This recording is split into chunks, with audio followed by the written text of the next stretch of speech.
অপূর্ব সুন্দর একজন মহামানবের কথা আছে, ইউসুফ আলাইহিস সালাম। আমরা সূরা ইউসুফ পড়তে শিখি নাই এখনো। আমরা সবাই মনে করি সূরা ইউসুফ মানে হচ্ছে ইউসুফ জুলাইখার প্রেম কাহিনী, আমরা এটাই মনে করি। সূরা ইউসুফকে আল্লাহ পাক সবচেয়ে শ্রেষ্ঠ উপন্যাস বলেছেন, আহসানুল কসাস। একটু গভীরভাবে পড়ে দেখবেন অর্থগুলো। এটা ইউসুফ জুলাইখার প্রেম কাহিনী নয়, এটা ইউসুফ আলাইহিস সালামের সাথে তার বাবার মহব্বতের কাহিনী। এটা পিতা আর সন্তানের মহব্বতের কাহিনী। এত মহব্বত যে সন্তান 20 বছর আগে হারিয়ে গেছে, যে সন্তান কূপ থেকে রাজপ্রাসাদে, রাজপ্রাসাদ থেকে জেলখানায়, জেলখানা থেকে আবার মিশরের গভর্নমেন্ট মানে পলিটিক্যাল পাওয়ার এসেছেন। বাবা কিন্তু এটা জানেন না, কিন্তু সন্তান যখন একটা জামা পাঠিয়ে দিচ্ছে, জামা, এই কমিজটা নিয়ে যাও আমার বাবার চোখে দিও, বাবা দৃষ্টি ফিরে পাবে। ওই কমিজ নিয়ে যখন কিছু মানুষ আসছে তার বাসার সামনে, তিনি বলছেন ইন্নী লাআজিদু রিহা ইউসুফ, আমি আল্লাহর কসম ইউসুফের গন্ধ পাচ্ছি। এটা মারা বুঝতে পারবেন, সন্তানের গন্ধ পাওয়া যায়। বাবারা বুঝবো, সন্তান মায়েদের আমাদের ছেলে মেয়েদের গন্ধ আমরা বুঝি, এটা আমার ছেলের গন্ধ, এটা মেয়ের গন্ধ। ইউসুফ আলাইহিস সালামের কামিজ আসছে 1200 মাইল দূর থেকে, আরো বেশি বা কম হবে, আর এখানে তার বাবা গন্ধ পাচ্ছেন, মহব্বত। এই কথাটা, এই আয়াতটা আসলেই চোখ দিয়ে পানি বের হয়ে যাবে। ইন্নী লাআজিদু রিহা ইউসুফ, আমি ইউসুফের গন্ধ পাচ্ছি। আর মানুষ বলছে আপনি পাগল হয়ে গেছেন, কতদিন আগে ইউসুফ চলে গেল, আপনি ইউসুফের কথা বলতে বলতে বলতে বলতে চোখ বন্ধ করে ফেললেন কাঁদতে কাঁদতে, এখন বলছেন ইউসুফের গন্ধ পাচ্ছেন। সুবহানাল্লাহ। তো সূরা ইউসুফ পিতা আর সন্তানের প্রেম কাহিনী, মহব্বতের কাহিনী, ট্র্যাজেডি লাইফের।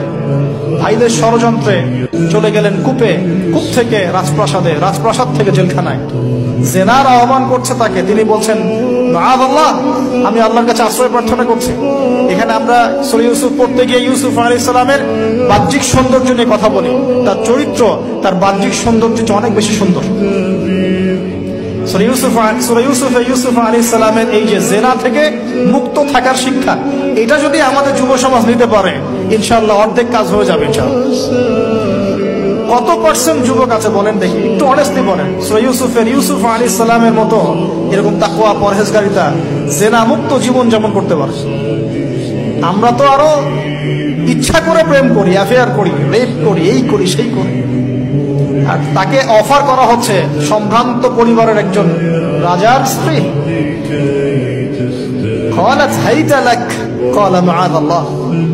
তাহলে এই মহামানব জীবন থেকে শিক্ষা আছে। আরেকটা বিষয় আছে, রুইয়াল হক, এখানে সত্য স্বপ্নের কথা আছে।